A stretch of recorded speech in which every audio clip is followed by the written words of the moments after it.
사도 바울도 그랬잖아요. 그가 주님 만나니까 그냥 전했잖아요. 주님 만나서 거듭나자면 베드로도 마찬가지. 그러니까 주님을 확실히 만나고 하나님의 자녀라는 것과 그 말씀 속에 하나님의 명령, 가서 전하라 하는 명령에 순종할 수 있는 것은 성령이 아니면 안 돼요. 바르메시아네 무조건 바우트비아를 깔았다 해. 81년도 10월에 파송해서 싱가포르에 81년도 10월에 11월 5일에 도착했어요. 거기에 국제 선교 배, MB 로고스 배에 조인했어요. 그래서 그 배를 타고 인도 6개월 돌 수 있도록 그래서 그 배를 탔습니다. 그것이 OM 선교기관에서 파송하는 길이었어요.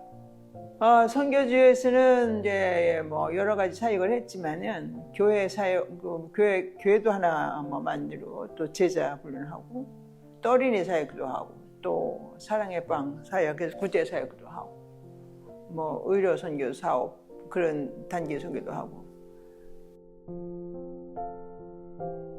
하나님은 내가 사는 가운데 절대적인 주권자로서 나는 거기에 복종하고 또 그가 나를 감동하기 때문에 그와 동행하고 나의 절대적인 주권의 주인으로서 모시고 살았습니다.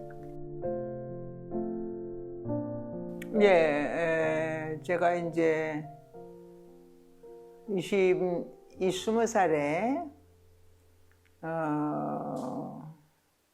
화란 선교사님을 통해서 주님을 영접했고 그 후에 제가 제 15년 동안 지병에 앓던 지병을 선교사님들이 3분, 4분을 도와서 내가 완전히 치료받고 또 내가 신학교 공부하고 사회사 공부할 때 나를 도와준 미국의 부부가 계셨어요.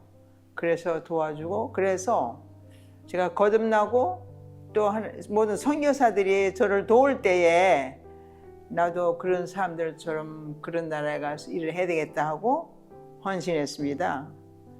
그리고 저희 어머니가 제가 5살 때 내가 질병으로 고통당할 때 우리 어머니가 헌신했고 그거는 하나님에 대한 헌신이고 선교는 제가 20대 45명의 선교사가 저를 영육간에 치료받고 회복시켜 줬을 때에 제가 나도 그런 가난한 나라에 가서 헌신을 하고 일을 해야 되겠다 그렇게 헌신을 했죠. 저는 인도라는 나라를 몰랐는데 제가 그 OM 선교기관에서 일할 때 최기만 목사님이 제가 문선도를 한 1년 동안 열심히 했어요. 복지기관에 일하면서. 그러니까 그 최기만 목사님이 인도로 가라고. 인도가 어딘데요? 인도라는 정보가 하나도 없었죠. 그 당시 때는 저한테는. 그런데 이제 그 나라는 가난한 나라구나. 내가 가난한 나라 가기 원했지? 그래서 순종하고 인도로 정보 없이 그냥 간 겁니다. 힘들죠. 제가 81년도 6개월 놀고 82년도 들어갈 때는 굉장히 어려웠죠. 왜냐가 하면은 뭐 필수품도 하나도 없고 또 가난하고 또 제가 한 곳은 시골이었기 때문에 먹는 것도 그렇고 교통도 그렇고 굉장히 가난했어요. 그때는. 지금은 좋습니다만 그때는 굉장히 그 인도 지역이 가난한데 가보니까 한국에 내가 60년도에 고아 사업을 할 때에 그 한국 같은 그런 가난한 분위기가 그대로 있더라고요. 그 당시 때 우리 애기들 옴도 있었고 이도 있었고 우리 한국에. 지금 그 당시 때 81년도 갔는데 63년도에 있었던 그것이 81년도에 가니까 그때 거기에 지금 그대로 상태더라고요. 애들이 옴도 심하고 이도 많아서 이를 잡아줘야 되고 뭐 옴 치료해야 되고 그런 어려운 상황이었고요. 그리고 먹는 것도 굉장히 어렵고 그래서 그때는 인도가 굉장히 가난한 지역이었는데 물론 내가 시골에 갔기 때문에 도시는 잘 몰라요. 그러나 그 후에 도시에 와서도 가난한 거는 굉장히 가난한 지역이었다. 그 당시 때는 우리가 마음껏 전도했어요. 전도도 마음껏 하고 바깥에서 전도도 마음대로 하고 어떤 제재를 많이 안 받았어요. 원래는 그 나라는 종교의 자유가 있는 나라인데 우리가 전도지도 마음대로 뿌리고 또 나가 전도도 하고 뭐 오픈에어도 하고 마음대로 했어요. 그 당시는. 그 후에는 힘들었어요. 지금은 힘듭니다. 전도 마음대로 못해. 지금 우리 선교사 한 분은 전도도 하지 않냐고 가정에 신방하느라 들어갔다가 잡혀서 지금 2년 동안 재판이 걸고 있어요. 그 현진이 이 사람이 전도하러 왔다고 고발을 해가지고 여자 싱글이 지금 2년 동안 계속해서 재판받고 있어요. 지금은 전도 못합니다. 그리고 선교사들도 조심해야 돼요. 걸리면은 옛날엔 쫓겨내 보냈거든요. 쫓겨나면 괜찮아요. 나라로. 근데 지금은 감옥에 집어넣고. 그렇기 때문에 지금은 조심해야 돼요. 뭐 거기서 일을 못하게 세금을 붙인다든가 이렇게 해서 선교사들이 거기서 있을 수 없게끔 그렇게 선교사들이 많이 나오고 있죠. 지금 거의 다 나왔어요. 기독교 전파가 어렵지만은 그래도 현지인들은 교회도 하고 옛날에 있던 교회들도 하고 있고 또 현지에 있는 전도사들은 목숨을 걸고 하고 있고 지금 북쪽에는 굉장히 핍박이 와서 수십 개, 수백 개의 교회가 무너지고 교인들이 순교당하고 지금 그런 상황이 있어요. 그걸 확실히 알 수 있는 것이 이 결혼도 하층 계급과 상층 계급 못할 뿐만 아니라 그 사람들이 이 하층 계급 사람들을 부리는 건 종처럼 부리기 때문에 그리고 같이 앉아서 먹는 것도 그렇고 같이 있는 것도 그렇고 완전하게 그 신분 계급은 그때부터 있었어요. 그때부터 볼 수가 있었고 그리고 뭐 부자와 그 계급 상층 계급과 하층 계급은 그건 상대가 안 되죠. 같이 있거나 결혼을 뭐 같이 하거나 같이 먹거나 같이 동행할 수 그들은 하나의 일꾼 종으로서 쓰는 거지 그 외에는 어떤 게 없어요. 지금도 마찬가지. 대부분 선교사들이 이제 하층 계급 사람들로 하기 때문에 그러나 이제 뭐 부자들 저희들이 전도해봤지만은 그 전도하는 데는 그렇게 그 사람들이 뭐 부자들이 못하게 한다든가 그렇게 하지 않고 가난한 사람들은 혜택을 많이 받으니까 도움을 받으니까 가난한 사람들을 하층 계급 사람들을 주로 전도하기 때문에 전도에는 큰 문제가 없었던 것 같아요. 빈민 전도 예배도 드렸고 근데 그 사람들은 따로 예배 드렸죠. 그러니까 빈민가들은 예배를 따로 드렸고 그러나 그 안에 교회 안에 들어온 사람들이 있었어요. 재미있었던 것은 뭐 여러 가지 있지만은 저희가 Bread of Life 생명의 빵을 하면서 그 빵을 통해서 애들이 빵을 먹고 또 우리 현지 목사님들이 그 빵을 가져가서 집회를 하면 있잖아요. 복음이 막 예수님을 영접을 하고 복음이 전파되는 거예요. 그래서 예수님의 생명의 빵이잖아요. 그래서 그 빵 사역을 통해서 굉장히 재미있었고 또 현지인들이 다 당근도 갈아주고 믹스해주고 계란도 깨주고 그래서 현지인들이 굉장히 좋아했고 그걸 통해서 교회가 굉장히 좋아했고 그 다음에 가난한 애들이 그 사랑의 빵을 먹으면서 굉장히 그 행복해하고 복음을 더 전할 수 있는 그런 좋은 교회에서 굉장히 저는 사역 중에서 생명의 빵에 대해서 굉장히 저는 재밌었고 또 많은 효과를 봤다 생각을 해요. 네. 하나님의 동의식은 많죠. 왜냐하면 하면 여행할 때도 신두교인들이 이를 안내해 주었고 보호해 주었고 그 다음에 생활할 때도 이제 주택이 없어서 뭐 후원교회에다 얘기했지만은 안 도와줬어요. 근데 우리 힌두교의 힌디어 배우는 힌두교 교수가 방을 제공해 주고 또 먹을 것도 주고 또 우리가 필요할 때는 힌두교인들이 길을 안내해서 우리를 잘 도와줬고 그래서 힌두교인들이 저는 많이 도와줬어요. 그래서 사는 데는 여름이 없었어요. 그분들이 도와줬기 때문에. 그러나 그분들도 굉장히 우리가 기독교라는 걸 알지만은 뭐 거기에 대해서 반대하거나 이러지는 않았어요.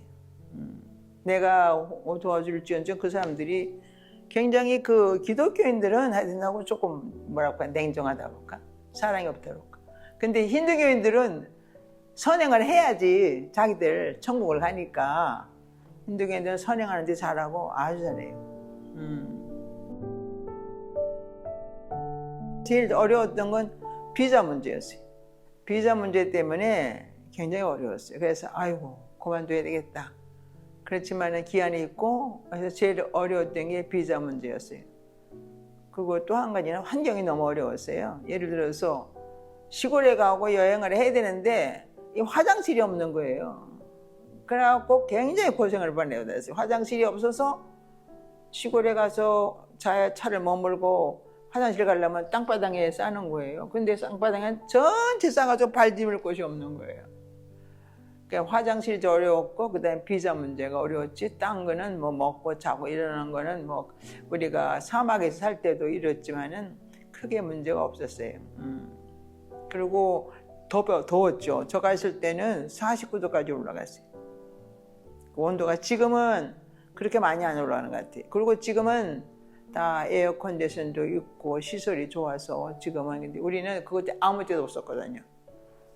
그리고 이제 전기 없는 곳에도 있었고 전기가 자꾸 나가는 거야. 3시간 4시간 말이야 나가고. 우리 시골에는 전기마저 없었어요.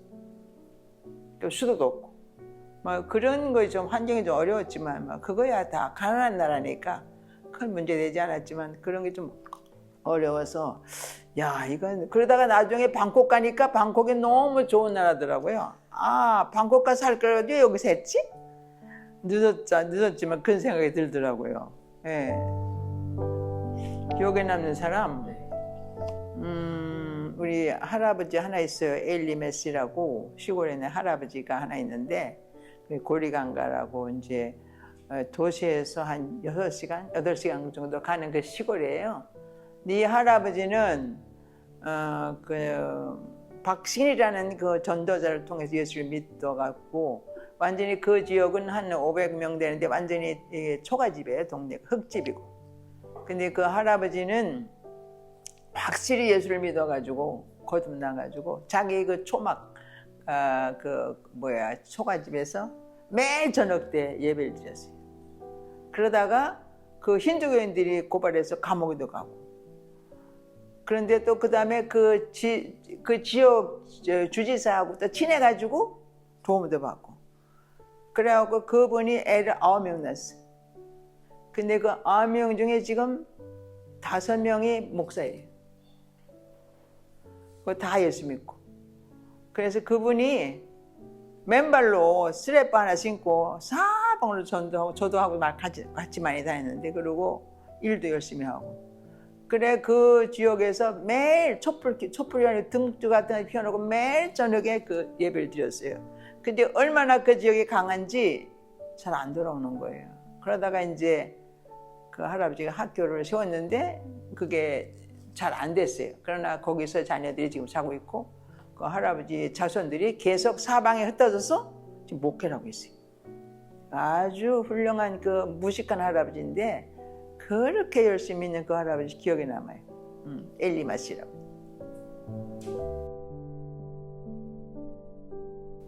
그게 선교의 부름이라는 내경을 보면은 첫째로 그들이 교회 다니면서도 선교의 부름이 없다면은 거듭난 하나님의 영으로 거듭난 확실히 하나님의 자녀라는 확신이 없기 때문이에요.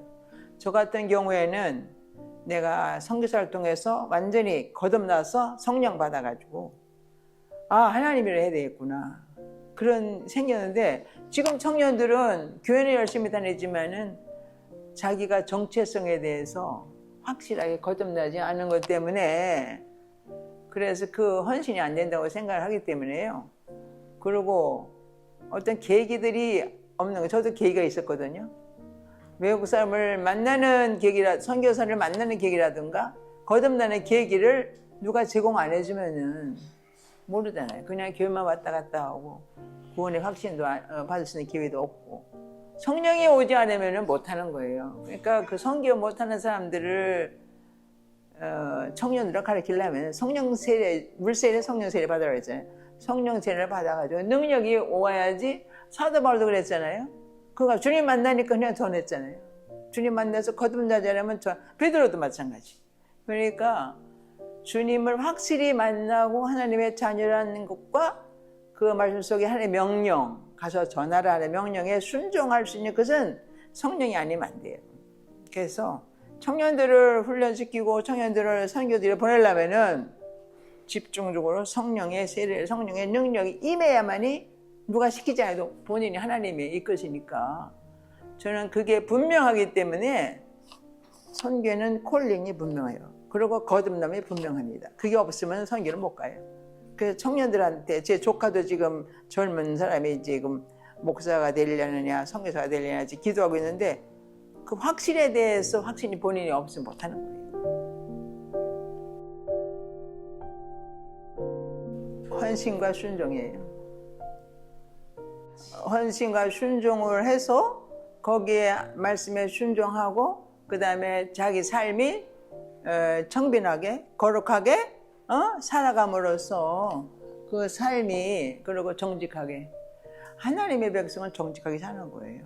그리고 말씀에 순종하면서 그러기 위해서는 뭘 하냐? 저 같은 경우에는 전 인도에서 그게 살면서 그 말씀 묵상하는 것이 어떤 가이드라인이 됐기 때문에 삶에 있어서 하나님의 주권 속에서 말씀을 순종하고 그 다음에 말씀을 듣고 권세 속에서 청빈하게 거룩하게 살기 위해서 애쓸 때 그 삶이 승리했다고 생각해요. 저는 사실 연약하고 아무것도 모르는 무식한 사람 중에 하나고 배경도 없는 사람이에요. 그러나 하나님이 순종하고 말씀의 능력을 줘서 살았기 때문에 하나님의 은혜라고 생각하고 하나님의 주신 축복이라고 생각하기 때문에 감사하는 거죠. 시편 116편 5절 6절 그때 보면은 하나님께서 받은 내 은혜가 너무 많아서 빚진 자의 사명 이 빚을 소원하는 것을 예수의 구원의 잔을 들고 내가 하나님 앞에 갚으리라. 그 말씀을 제가 제일 인정하고요. 또 하나는 성령이 임하면 권능을 받고 예루살렘과 사마리아 땅까지 이르러 증인이 되리라. 저는 그 하나님의 성령에 제가 나간 것은 성령의 능력이 아니라 못 나가요. 밀어낸 거예요. 제가 1년 동안 문서들을 하면서 하나님의 성령이 임해서 열심히 하고 있는데 OM에서 밀어내서 가라고 이제 그만하고 가라고 그래서 갔기 때문에 성령의 능력으로 밀어내서 선교사 갔기 때문에 그 후로 주님 영접하고 주님 거듭난 후로 저는 하나님의 임재 속에 살았기 때문에 저는 삶에 있어서 정말 자유롭고 부유하고 그리고 평화롭고 그리고 안전하고 참 힘들 때도 있지만 힘들 때도 생각을 안 했어요. 왜냐하면 다 하나님이 보여주셨기 때문에.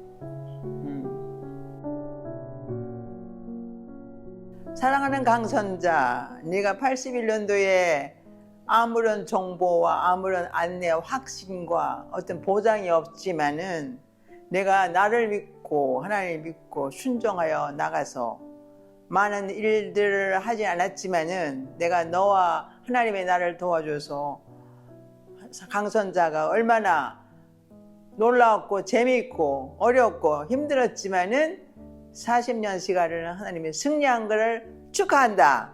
그리고 너는 강하고 담대해 잘했어. 내가 너를 칭찬하고 싶어. 나를 믿은 것에 대해서 감사하다. 하나님 감사해요. 강선자를 키워주시고 도와주시는 거. 아멘.